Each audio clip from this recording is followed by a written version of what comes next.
नमस्कार साथियों, स्वागत है आप सभी का वाईफाई स्टडी 2.0 पर। मैं हूं अंकित अवस्थी। आप हैं मेरे साथ में एक बहुत ही महत्वपूर्ण जानकारी पर चर्चा करने के लिए। पता है, जानकारी यह है कि भारत भी अब अमेरिका की तरह वो सारे कार्य करने की स्थिति में आने लगेगा स्पेस के क्षेत्र में, जो हमें कभी स्पेस एक्स से सुनने को मिलते थे, हमें कभी जेफ बेजोस से सुनने को मिलते थे, हमें वर्जीनिया मोबाइल के थ्रू, जैसे वर्जीनिया कंपनी है उससे सुनने को मिलते थे। यानी ऐसी जानकारी हमें पता चलने जा रही है कि इसरो को मिल चुकी है एक प्राइवेट कंपनी जो कि अपने ही रॉकेट से सैटेलाइट्स को लॉन्च करेगी।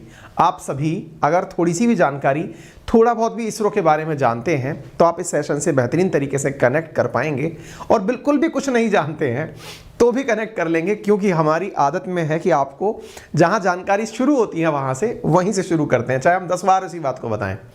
उदाहरण के लिए यदि मैं आपसे ये कहूं कि रॉकेट क्या है, तो रॉकेट क्या है तो बोले भैया, अक्सर मेरी क्लास के विद्यार्थी या जितने भी सुनने वाले लिसनर्स हैं वो इस चीज़ से बहुत अवेयर है कि मेरा ये जो पेन है ना, ये पेन नहीं रॉकेट है, और इसके ऊपर ये जो कैप सी लगी हुई है ना, ये कैप ना होकर के एक पेलोड है। आप सब जानते होंगे रॉकेट कुछ इसी तर्ज पर आसमान में उठते हैं, अपने अंदर भरे हुए फ्यूल को जलाते जाते हैं जो इनके नीचे जलता हुआ दिखता है, और इसके ऊपर जो पेलोड है इसे लेकर अंतरिक्ष में छोड़ आते हैं। सामान्यतया 100 किलोमीटर से ऊपर की ऊंचाई को हम अंतरिक्ष में कंसीडर करते हैं। यही रॉकेट और रॉकेट के ऊपर पेलोड के रूप में रखे हुए सैटेलाइट की कहानी है। इंडिया में आप लोगों ने जिन सैटेलाइट्स का नाम सुना है उसमें नाम सुना है GSLV का, नाम सुना है PSLV का, ठीक है, जियो सिंक्रोनस और पोलर। यदि आपको ये दो चीज़ें याद आ रही हो तो आपको ये भी याद होगा कि हमारा इसरो इन्हीं सैटेलाइट्स, इन्हीं लॉन्चिंग व्हीकल्स, अच्छा फिर भी एक शब्द और मैं आपको व्याख्या कर दूं, ये जो मैंने इतना बड़ा सा आपको पेन दिखाया ये रॉकेट है। इसके ऊपर जो पेलोड रखा हुआ है, पेलोड का मतलब जिस सामान को ऊपर पहुंचाना है, वो पेलोड असल में सैटेलाइट भी हो सकता है, बॉम्ब भी हो सकता है। बॉम्ब के केस में आप इसे मिसाइल कह देते हैं। तो ये जो सैटेलाइट है इसी को ऊपर पहुंचाने के लिए सब चीज़ें जाती हैं। ये जो रॉकेट है ना, इस रॉकेट को ये समझिए अंतरिक्ष की भाषा में लॉन्चिंग व्हीकल कहा जाता है, ठीक है। अब ये जो लॉन्चिंग व्हीकल है, हमारे पास तो है सरकारी वाले यानी इसरो वाले, लेकिन भारत ने अभी तक किसी प्राइवेट कंपनी को अपना लॉन्चिंग व्हीकल यूज नहीं करने दिया। इसका मतलब समझ रहे हैं आप? इसका मतलब ये हुआ कि ये जो रॉकेट है ये किसी प्राइवेट व्यक्ति ने बनाया हो। न्यूज़ यही है, क्योंकि अभी तक होता क्या था कि हम लोग जो पेलोड भरते थे उस पेलोड के अंदर सैटेलाइट्स देश दुनिया से मंगा के डालते थे। देश दुनिया से मंगा के, मान लीजिए अमेरिका वाले ने भी हमसे कहा कि हमें आप अपना सैटेलाइट देने के लिए जगह दे दीजिए, हमने उनका सैटेलाइट छोड़ दिया। जापान ने कहा या फिर UAE ने कहा, जिस भी देश ने हमसे कहा, हमने रॉकेट के ऊपर जो टोपा लगा रखा है पेलोड का, उसमें उस सैटेलाइट को बिठाया और जाकर आसमान में छोड़ दिया। ये तो सामान्य प्रक्रिया है जो हम अब तक करते आए। तो सैटेलाइट तो हम कॉलेज के स्टूडेंट्स के द्वारा भी बना करके अंतरिक्ष में भेजते आए हैं, लेकिन पहली बार ऐसा होने जा रहा है कि इंडिया के अंदर किसी प्राइवेट कंपनी ने रॉकेट बनाया हो। ये बहुत बड़ी बात है। मतलब आप इसको टेक्नोलॉजी की भाषा में अगर समझें तो ये अपने आप में यूं समझिए किसी ने अपनी मिसाइल बना ली, आप ऐसे समझो, और ऐसा रॉकेट बना करके और वहीं लॉन्च किया जाएगा। ये बहुत ऐतिहासिक खबर होने जा रही है। तारीखें भी डिस्कस हो चुकी हैं, या तो 12 नवंबर को या 16 नवंबर को ये रॉकेट लॉन्च हो सकता है। आप करेंगे, कौन लॉन्च करेगा? क्या खुद के यहां से, या जो श्रीहरिकोटा जो लॉन्चिंग स्टेशन है वो खुद का है क्या? नहीं, इसरो से ये चीज ये बोरो कर रहे हैं कि सर लॉन्चिंग स्टेशन यानी जहां से हम इसे उड़ाएं, या यूं समझो फ्लाइट तो हमने बना ली लेकिन एयरपोर्ट वालों से एयर स्ट्रिप मांग ली कि हम अपनी आपके पास से एयर स्ट्रिप पे से अपनी चीज उड़ाना चाहते हैं, ठीक है। तो श्रीहरिकोटा से आप यूं समझिए कि ये लॉन्च होगा, यानी रॉकेट प्राइवेट होगा, सैटेलाइट भी प्राइवेट होंगी, और उड़ने वाली जो जगह जहां से अब उड़ाया जाएगा वो लॉन्चिंग स्टेशन जो है वो सरकारी है। आप इससे एक चीज का अंदाजा लगाइए, जिस प्रकार से अभी हम नासा और स्पेस एक्स की कहानी सुनते आए हैं, हम सुनते आए हैं कि अमेरिका की जो सरकारी अंतरिक्ष एजेंसी है उसका नाम नासा है। प्राइवेट में आप सामान्यतया नाम जिसका आजकल बहुत ज़्यादा सुन रहे हैं वो स्पेस एक्स है, और भी बहुत सारी कंपनियां हैं, जैसे ब्लू ओरिजिन अमेजन वालों की है। ऐसे ही वहाँ पर और जो कंपनी है वो प्राइवेट है। प्राइवेट कंपनी में अब आपको ये प्राइवेट कंपनी भी सुनाई देने लगेगी इंडिया की तरफ से, जैसे इसरो, जैसे नासा, जैसे स्पेस एक्स, वैसे ही इंडिया का स्काई रूट, ये हमारी प्राइवेट कंपनी है जिसका नाम है स्काई रूट, और वो अपना रॉकेट जिसको उड़ा के ऊपर ले जा रही है उस रॉकेट का नाम है विक्रम एस। ये विक्रम एस के ऊपर सैटेलाइट्स रखा हुआ आएंगे, अंतरिक्ष में जाएंगे। क्लियर? चलिए आगे बढ़ते हैं। हमेशा की तरह आप सेशन को शेयर करिए। तब तक मैं आपको इस न्यूज़ के साथ साथ दो अतिरिक्त खबरें जो इस समय सुर्खियों में हैं उन्हें सवाल के रूप में जान लीजिए। पहला, कौन सा राज्य 2023 खेलो इंडिया यूनिवर्सिटी गेम की मेजबानी करेगा? कमेंट बॉक्स में जवाब दीजिए। अंत में मैं इसका सही जवाब आपसे साझा करूंगा। न्यायमूर्ति DY चंद्रचूड़ भारत के नए मुख्य न्यायाधीश बने हैं। ये कौन से क्रमांक के हैं, है ना? मतलब 47, 48, 49, 50, 51, जो आपको ठीक लगे वो कमेंट बॉक्स में बताइए। सेशन के अंत में मैं जवाब आपसे साझा करूंगा। क्लियर? तो इंडिया का पहला प्राइवेट रॉकेट जो है वो लॉन्च होने वाला है नवंबर 12 से 16 के बीच में। आप सुर्खियां देख सकते हैं। कंट्री का पहला privately developed rocket Vikram S इसका नाम है। तो ये थोड़े से नाम याद रखिएगा। विक्रम एस जो नाम रखा गया है इसका वो विक्रम साराभाई को समर्पित है। विक्रम साराभाई जो कि भारत के जो अंतरिक्ष प्रोग्राम है उसके संस्थापक माने जाते हैं। ठीक है, ये अपने साथ 3 पेलोड ले जाने वाला है। अब पेलोड तो समझ में आ गया, जो वजन अपने अंदर भर के ले जाएगा वो पेलोड्स हैं, और वो 3 पेलोड अपने साथ में ले जाने वाला है। ये सारी बातें आपको पता, चूंकि पहली बार हो रहा है इसलिए ये आपके लिए बहुत बड़ी बात होनी चाहिए। मेड इन इसका यानी कि पहली शुभारंभ इसका होने जा रहा है। कंपनी का नाम है स्काई रूट जो ये कार्य करने जा रही है। कुछ तथ्यात्मक जानकारी देख लीजिए। हालांकि मैंने बहुत सी बातें बोल दी हैं। श्रीहरिकोटा के द्वारा छोड़ा जाएगा। लॉन्चिंग व्हीकल इसका नाम विक्रम क्यों रखा गया वो मैंने आपको बता दिया। इस प्रोग्राम का नाम, यानी जिस प्रोग्राम के माध्यम से, जैसे होता है ना एक स्पेस मिशन आपने रखा, जैसे मतलब एक तो हो गया मंगल मिशन, मंगल पर अगर हमारा मिशन जा रहा है, चंद्रमा पर जा रहा है तो चंद्र मिशन, चंद्रयान मिशन, अपन इस तरह से नाम करते आए हैं। ऐसे ही इस कंपनी ने जिसका नाम है स्काई रूट, जिसके रॉकेट का नाम है अभी हाल मैंने आपको बताया विक्रम, और इस कार्यक्रम का नाम इन्होंने चूंकि पहली बार शुरू कर रहे हैं तो प्रारंभ रखा है ना? तो इसके नाम को भी अब याद रखिएगा। इंडिया के अंदर अब ये काफी ज्यादा सुर्खियों का पार्ट हो चुका है। निश्चित ही आपके भविष्य के जो एग्जाम्स हैं उनमें पूछा जा सकता है। तो इस कार्यक्रम का नाम प्रारंभ रखा गया है। एरो स्पेस के द्वारा ये लॉन्च किया जा रहा है। तो उम्मीद है आप इस बात को समझें। ये दोनों आपको जो यहाँ पे नागा भारत ढाका और दिखाई दे रहे हैं, ये इसके CEOs हैं जिस प्रकार से ये इसरो के साथ मिलकर के इस काम को करने जा रहे हैं। ठीक है, मैंने आपको बताया विक्रम विक्रम विक्रम 3 प्रकार से, विक्रम 1, विक्रम 2, विक्रम 3, 3 प्रकार के इन्होंने ये रॉकेट्स बनाए हैं। एक विक्रम 1 जो है वो 480 से 500 किलोग्राम तक की चीजें ले जा सकता है, दूसरा 595 किलोग्राम तक की, और तीसरा 815 किलोग्राम तक की। 3 प्रकार की इन्होंने रॉकेट बना लिए हैं। अब यहां से आगे थोड़ी सी टेक्निकल जानकारी और प्राप्त करिए।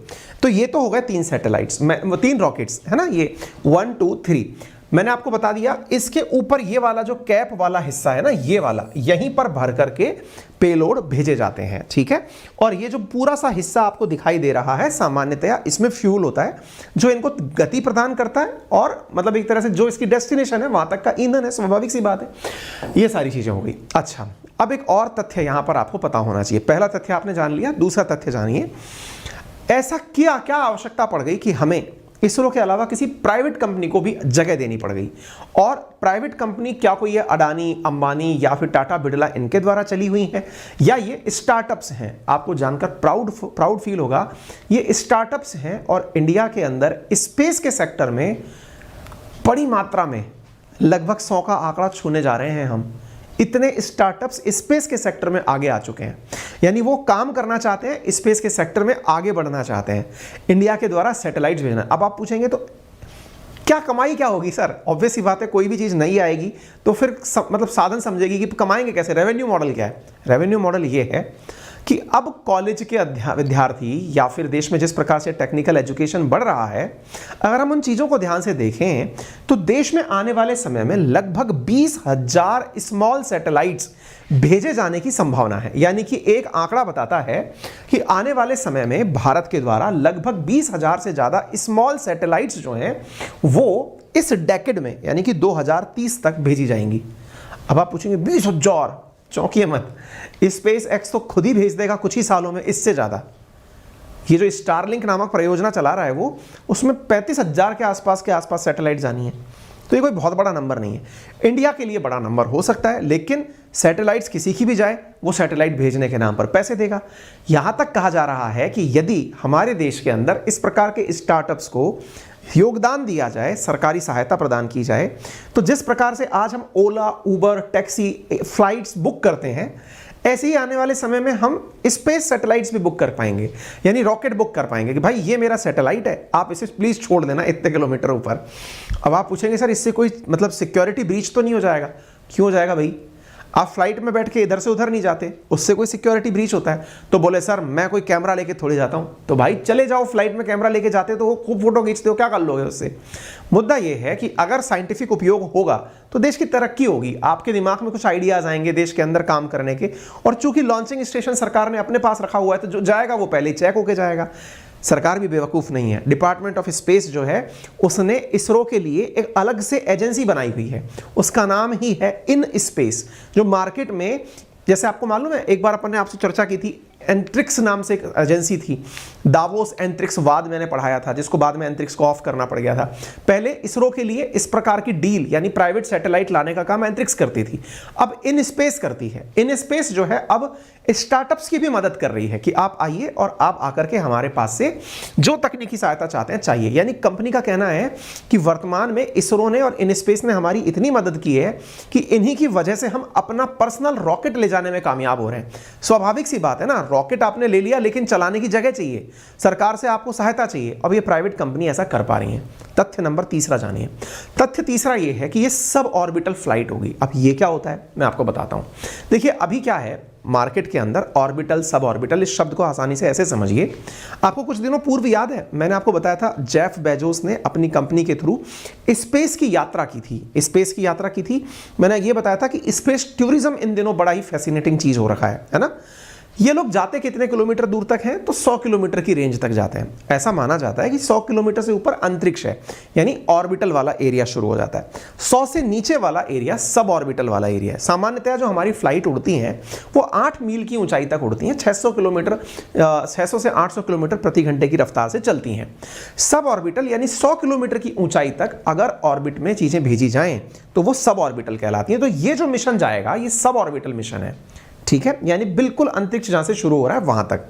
62 माइल्स अधिकतम ये ऊंचाई तक पहुंचेगा। 80 से 100 किलोमीटर की रेंज रखी गई है और इसकी गति जो होगी वो 2500 माइल प्रति आवर के आसपास होगी, है ना, 3000 किलोमीटर के आसपास गति होगी। इससे ऊपर जो इसरो है, अब आप पूछेंगे फिर इसरो क्या करेगा। इसरो आजकल बड़े बड़े मिशंस के काम सोच रहा है। वो जियो सिंक्रोनस लेवल तक पहुंचा रहा है, 36,000 किलोमीटर की ऊंचाई तक सैटेलाइट्स पहुंचा रहा है। वो चंद्रयान की बात कर रहा है, वो मंगलयान की बात कर रहा है, वो आदित्य मिशन की बात कर रहा है ना। तो हमारे उसमें और ज्यादा मिशन चल रहे हैं, गगनयान मिशन चल रहा है। तो इसरो बड़े प्रोजेक्ट्स लेगा और छोटे प्रोजेक्ट्स जो 100 किलोमीटर तक 200 किलोमीटर तक के प्रोजेक्ट हैं ये प्राइवेट कंपनीज को दिए जा रहे हैं। इसमें से स्काई रूट ये पा रहा है, ठीक है। तो सब ऑर्बिटल मिशन भी होपफुली आपको समझ में आ गया होगा। स्काई रूट कब बनी कंपनी? वर्ष 2018 के अंदर इसके बारे में सुर्खियां आना शुरू हुई। मैंने भी अपने सेशंस में, हालांकि हमारी टीम उस कटिंग को डालना भूल गई है, लेकिन मैंने भी आप लोगों को इसके बारे में पढ़ाया था। इन्होंने कुछ इंजन्स बनाए थे, मैंने क्रायोजेनिक इंजन के केस में आपको ये न्यूज पढ़ाई थी, शायद आपको पुरानी न्यूज ध्यान आ जाए। दूसरी बात, इसे 2020 के अंदर नेशनल स्टार्टअप अवार्ड 2020 मिल चुका है। स्काई रूट जिस प्रकार से कार्य कर रही है उसको देखते हुए इन्हें बहुत सारी उपलब्धियां मिली हैं। जैसे आप देख सकते हैं कि इन्होंने क्रायोजेनिक इंजन 3D प्रिंटिंग से नवंबर 2021 में बनाया था।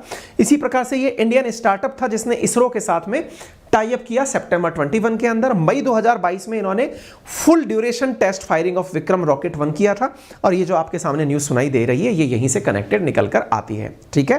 तो गवर्नमेंट ने डिसाइड किया है कि अब स्पेस सेक्टर प्राइवेट कंपनियों के लिए भी ओपन होगा, ऐसा इसरो के चीफ ने 2020 में कहा था और उसी के बाद स्काई रूट निकल करके बाहर आ गई।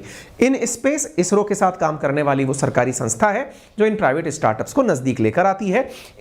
स्काई रूट एरोस्पेस पहली ऐसी स्पेस टेक स्टार्टअप बनी है जिसने इसरो के साथ में टाई अप किया, यानी प्राइवेट कंपनी। तो ये 2-3 तथ्य आपको समझ में यहां पर आ जाने चाहिए, ठीक है। ज्यादा सैटेलाइट्स आने वाले समय तक हम भेज पाएंगे ऐसा हमारे यहां का प्रेडिक्शन कहता है। क्लियर? उम्मीद है आपको यहां तक की सारी बातें समझ में आ गई हों। अब इस कंपनी ने जो रॉकेट बनवाया है वो अग्निकुल कॉस्मोस नामक एक और स्टार्टअप है उसके थ्रू बनवाया है। यानी इनका जो रॉकेट है वो जो जाएगा अभी विक्रम एस के नाम से, उसमें जो योगदान दिया है वो अग्निकुल कॉस्मोस ने दिया है, यानी कि एक और स्टार्टअप इनके साथ जुड़ा हुआ है। जब बात स्टार्टअप्स की चल रही है तो जानकारी प्राप्त करिए। देश में लगभग 55 से ज्यादा स्टार्टअप ऑलरेडी इसरो के साथ रजिस्टर हो चुके हैं।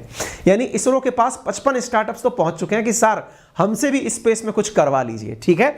और startup in space sector have cross total number of 100 of which 47 were established in 2021। 47 startup तो 2021 में बने हैं। आप सोचिए 2020 में इसरो ने कहा कि स्टार्टअप्स का वेलकम है, 2021 में 47 स्टार्टअप बनकर आ गए जो इसरो के साथ टाई अप करने पहुंच गए। 2019 में केवल 11 नए स्टार्टअप थे। अब आप उससे अंदाजा लगा लीजिए, सरकार ने इनके लिए बजट एलोकेशन भी किया है। डिपार्टमेंट के अनुसार 13,700 करोड़ रुपए का एनुअल बजट इसमें यूज किया जा रहा है और आने वाले समय में इसमें इन्वेस्टमेंट मिलने लगेगा। तो देश के हमारे जो ये स्टार्टअप्स हैं ये निश्चित ही स्पेस के क्षेत्र में नवाचार करेंगे। स्पेस टूरिज्म आप और हम भी मिलकर करेंगे। शायद बुलेट ट्रेन से पहले स्पेस टूरिज्म की न्यूज़ सुनने को मिल जाए। उम्मीद है आपको सेशन पसंद आया हो। बात करते हैं इस पूरे कंटेंट को मैं आपके साथ मेरे टेलीग्राम चैनल अंकित अवस्थी सर, जो कि एक वेरीफाइड टेलीग्राम अकाउंट है, वहां शेयर कर दूंगा। GK by Ankit Awasthi sir के नाम से भी है, वहां पर भी ये कंटेंट आपको मिल जाएगा।